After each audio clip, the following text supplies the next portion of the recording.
KPCC ಅಧ್ಯಕ್ಷರ ಬದಲಾವಣೆ ಸತೀಶ್ ಹೇಳಿಕೆಗೆ ರಾಜಣ್ಣ ಮಾತನಾಡಿದ್ದಾರೆ. ಸತೀಶ್ ಹಿರಿಯರು ಹೇಳಿಕೆಯಲ್ಲಿ ತಪ್ಪು ಹುಡುಕಬಾರದು, ಪೂರ್ಣ ಪ್ರಮಾಣದ ಅಧ್ಯಕ್ಷರಾಗಬೇಕು.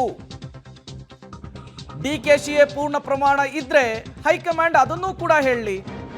ಲೋಕಸಭಾ ಚುನಾವಣೆಯ ಬಳಿಕ ಬದಲಾವಣೆ ಆಗಬೇಕು ಅಂತ ಹೇಳಿ ಹೈಕಮಾಂಡೇ ಹೇಳಿತ್ತು. ಯಾರಿಗಾದ್ರೂ ಅಧ್ಯಕ್ಷ ಸ್ಥಾನ ಕೊಡ್ಲಿ, ಅದಕ್ಕೆ ತಕರಾರಿಲ್ಲ. ಗೊಂದಲ ನಿವಾರಣೆ ಮಾಡಬೇಕು ಅಂತ ಹೇಳಿ ಸಹಕಾರ ಸಚಿವ ಕೆ.ಎನ್. ರಾಜಣ್ಣ ಅವರು ಈಗ ಮಾತನಾಡಿರುವಂಥದ್ದು. ಈಗ ಸತೀಶ್ ಜಾರಕಿಹೊಳಿ ಅವರು ಕೂಡ ನಮ್ಮ ಪಕ್ಷದಲ್ಲಿ ಒಬ್ಬ ನಾಯಕರು, ಕಾರ್ಯಾಧ್ಯಕ್ಷರು ಕೂಡ ಇದ್ದಾರೆ. ಹಾಗೂ ಅಲ್ಲಿ ಮುಂಬೈ ಕರ್ನಾಟಕದಲ್ಲಿ ಪ್ರಭಾವಿ ಮುಖಂಡರು ಕೂಡ ಇದ್ದಾರೆ. ಅವರು ಹೇಳಿರ್ತಕ್ಕಂಥ ಮಾತಲ್ಲಿ ತಪ್ಪು ಹುಡುಕ್ತಕ್ಕಂಥದ್ದಕ್ಕೆ ಹೋಗಬಾರ್ದು. ಯಾಕೆಂದರೆ ಪೂರ್ಣ ಪ್ರಮಾಣದ ಅಧ್ಯಕ್ಷರು ಇದ್ದರೆ ಪಕ್ಷಕ್ಕೆ ಹೆಚ್ಚು ಅನುಕೂಲ ಆಗ್ತದೆ. ಇಲ್ಲ ಪೂರ್ಣ ಪ್ರಮಾಣದ ಅಧ್ಯಕ್ಷರು ಇವರೇ ಇರ್ತಾರೆ ಅಂತನಾದರೂ ಹೈಕಮಾಂಡ್ ಸ್ಪಷ್ಟ ಮಾಡಿದ್ರೆ ಸಂತೋಷ. ನಮಗೇನು ಅವ್ರು ಇರಬಾರ್ದು, ಶಿವಕುಮಾರ್ದು ಬದಲಾವಣೆ ಮಾಡಿ ಅಂತ ನಾವೇನು ಹೇಳೋ ಅಂಥದ್ದೇನಿಲ್ಲ. ಆದರೆ ಹೈಕಮಾಂಡ್ನಲ್ಲಿ ಅವರು ಸ್ಪಷ್ಟವಾಗಿ ಅವರು ಹಿಂದೆ ಹೇಳಿದರು, ಇವರು ಪಾರ್ಲಿಮೆಂಟ್ ಚುನಾವಣೆವರೆಗೂ ಇವರೇ ಅಧ್ಯಕ್ಷರಿರ್ತಾರೆ ಅಂತಕ್ಕಂಥದ್ದನ್ನು ಅವರೇ ಘೋಷಣೆ ಮಾಡಿದ್ದು. ಅದೇನು ಹೊಸದೇನು ಯಾರು ಹೇಳಿದ್ದಲ್ಲ. ಆ ದೃಷ್ಟಿನಲ್ಲಿ ಗೊಂದಲ ಸೃಷ್ಟಿಯಾಗಿದೆ. ಆ ಗೊಂದಲಕ್ಕೆ ಇಲ್ಲಪ್ಪ ಅವರೇ ಮುಂದುವರಿತಾರೆ, ಅವರನ್ನೇ ಮುಂದುವರಿಯತಕ್ಕಂಥದ್ದಕ್ಕೆ ನಾವು ನಿರ್ಣಯ ಮಾಡಿದ್ದೀವಿ ಕಾಂಗ್ರೆಸ್ ಪಕ್ಷದ ಹೈಕಮಾಂಡ್ ಅಂತ ಹೇಳಿದ್ರೆ ಆಯಿತು. ನಮ್ಮದೇನದಕ್ಕೇನು ಆಕ್ಷೇಪಣೆ ಇಲ್ಲ. ಅದಕ್ಕೆ ಎಸ್ ಅಂತಲೇ ನಮ್ಮದೇ, ಯಾವುದಿಲ್ಲ. ಕಾಂಗ್ರೆಸ್ ಮತ್ತಷ್ಟು ಡೀಟೇಲ್ಸ್ ಅನ್ನು ಕೊಡ್ತಾರೆ ಪೊಲಿಟಿಕಲ್ ಬ್ಯೂರೋ ಹೆಡ್ ರವೀಶ್ ನೇರ ಸಂಪರ್ಕದಲ್ಲಿ ಜಾಯಿನ್ ಆಗಿದ್ದಾರೆ. ರವೀಶ್, DCM DK ಶಿವಕುಮಾರ್ ದೆಹಲಿಗೆ ಬಂದ ಬಳಿಕ ತಮ್ಮ ವಿರುದ್ಧ ಮಾತನಾಡ್ತಾ ಇರೋರಿಗೆ ಸ್ಟ್ರೈಟ್ ಹಿಟ್ ಮಾಡ್ತಾ ಇದ್ದಾರೆ. ಓಪನ್ ಆಗಿಯೇ ಬಹಿರಂಗ ಹೇಳಿಕೆಯ ಮೂಲಕ ತಿವಿಯುವಂತಹ ಕೆಲಸ ಮಾಡ್ತಾ ಇದ್ದಾರೆ. ಈ ಎಲ್ಲ ಬೆಳವಣಿಗೆಗಳ ಬಗ್ಗೆ ಮತ್ತೆ CM ಸಿದ್ದರಾಮಯ್ಯನವರು ಎಲ್ಲೂ ಕೂಡ ರಿಯಾಕ್ಟ್ ಮಾಡ್ತಾ ಇಲ್ಲ. ಈ ಎಲ್ಲ ಬೆಳವಣಿಗೆಗಳನ್ನು ಗಮನಿಸ್ತಾ ಇದ್ರೆ ರಾಜ್ಯ ಕಾಂಗ್ರೆಸ್ನ ಬಣ ರಾಜಕಾರಣ ಅಂತರ್ಯುದ್ಧ ಮತ್ತೊಂದು ಹಂತಕ್ಕೆ ತಲುಪಿದಂತೆ ಕಾಣಿಸ್ತಾ ಇದೆ. ಹಿಂಗೆ ಆದರೆ ಕಥೆ ಏನು ಅಂತ ಹೇಳಿ ರವೀಶ್? ಪ್ರೇಮ್, ಖಂಡಿತವಾಗಿಯೂ ಕೂಡ ಬಣ ಬಡಿದಾಟ ದೊಡ್ಡ ಮಟ್ಟದಲ್ಲಿ ಆಗ್ತಾ ಇರ್ತಕ್ಕಂಥ ಹಿನ್ನೆಲೆಯಲ್ಲೇ ಎಲ್ಲ ನಾಯಕರು ಈಗ ಓಪನ್ ಅಪ್ ಆಗಿ ಮಾತನಾಡೋದಕ್ಕೆ ಶುರು ಮಾಡಿರ್ತಕ್ಕಂಥದ್ದು.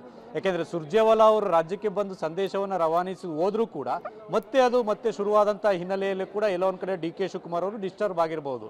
ಆ ಕಾರಣಕ್ಕೋಸ್ಕರವಾಗಿಯೇ ನಿನ್ನೆ ಸತೀಶ್ ಜಾರಕಿಹೊಳಿ ಅವರು ಹೆಡ್ ಕೌಂಟನ್ನು ಮಾಡಬೇಕು KPCC ಅಧ್ಯಕ್ಷ ಸ್ಥಾನಕ್ಕೆ ಅಂತ ಒಂದು ಹೇಳಿಕೆಯನ್ನು ಏನು ಕೊಟ್ಟರು, ಅದರ ವಿರುದ್ಧ ಕೆಂಡಾಮಂಡಲವಾಗಿರ್ತಕ್ಕಂಥವ್ರು DK ಶಿವಕುಮಾರ್ ಅವರು. ಹಾಗಾಗಿ ಡೆಲ್ಲಿಯಿಂದ ಬೆಂಗಳೂರಿಗೆ ಆಗಮಿಸುವ ಮುನ್ನವೇ ಅವರು ನಿನ್ನೆ ಆ ಒಂದು ಸುರ್ಜೇವಾಲಾ ಜೊತೆ ಮಾತುಕತೆಯನ್ನು ಕೂಡ ನಡೆಸಿದ್ದಾರೆ. ಈ ಸಂದರ್ಭದಲ್ಲಿ ಚಾರ್ಜ್ ಶೀಟ್ ಅನ್ನು ಕೂಡ ಹಾಕಿ ಗರುಮಾಗಿಯೇ ಮಾತನಾಡಿದ್ದಾರೆ. ಅಂದರೆ ನಾನು ಎಷ್ಟು ದಿನಗಳ ಕಾಲ ತಾಳ್ಮೆಯನ್ನು ಸಹಿಸ್ಕೋಬೇಕು, ಪದೇ ನಾನು ಮತ್ತೆ ಸಿದ್ದರಾಮಯ್ಯ ಅವರು ಈ ವಿಚಾರವಾಗಿ ಹೈಕಮಾಂಡ್ ತೀರ್ಮಾನಕ್ಕೆ ಬದ್ಧ ಅಂತ ನಾವು ಸುಮ್ಮನಿದ್ದೇವೆ. ಆದರೂ ಕೂಡ ಕೆಲ ಸಚಿವರು ಕೂಡ ಬಹಿರಂಗವಾಗಿ ಮಾತನಾಡ್ತಾ ಇರ್ತಕ್ಕಂಥದ್ದು ಪಕ್ಷ ಮತ್ತೆ ಸರ್ಕಾರವನ್ನು ಡಿಸ್ಟರ್ಬ್ ಮಾಡ್ತಾ ಇದೆ ಅಂತ ಕೂಡ ಹೈಕಮಾಂಡ್ ಮುಂದೆ ಚಾರ್ಜ್ ಶೀಟ್ ಹಾಕಿದ್ದಾರೆ.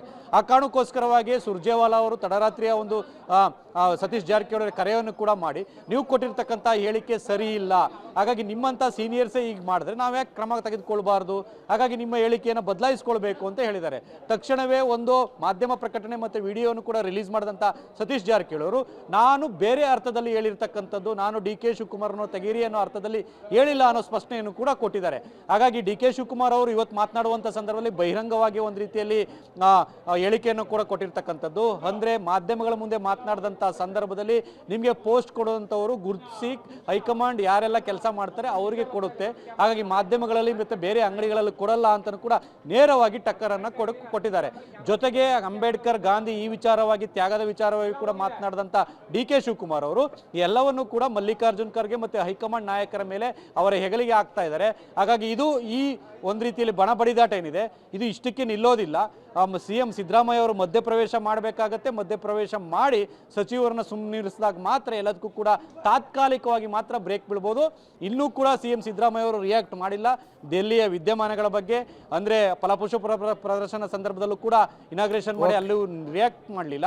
ಜೊತೆಗೆ ವಿಧಾನಸೌಧಕ್ಕೆ ಬಂದಂಥ ಸಂದರ್ಭದಲ್ಲೂ ಕೂಡ ಡೆಲ್ಲಿ ವಿಚಾರ ಕೇಳಿದಂಥ ಸಂದರ್ಭದಲ್ಲಿ ಡೆಲ್ಲಿಯಿಂದ ಬಂದಿದ್ದೇನೆ ಅಂತ ಅಷ್ಟೇ ಮಾತುಗಳನ್ನು ಹೇಳಿರ್ತಕ್ಕಂಥದ್ದು. ಹಾಗಾಗಿ ಮುಂದೆ ಯಾವ ಸ್ವರೂಪವನ್ನು ಪಡೆದುಕೊಳ್ಳುತ್ತೆ ಕಾದ್ ನೋಡಬೇಕು Prem. Okay, thank you Ravish ತಮ್ಮ ಎಲ್ಲ ಮಾಹಿತಿಗಾಗಿ.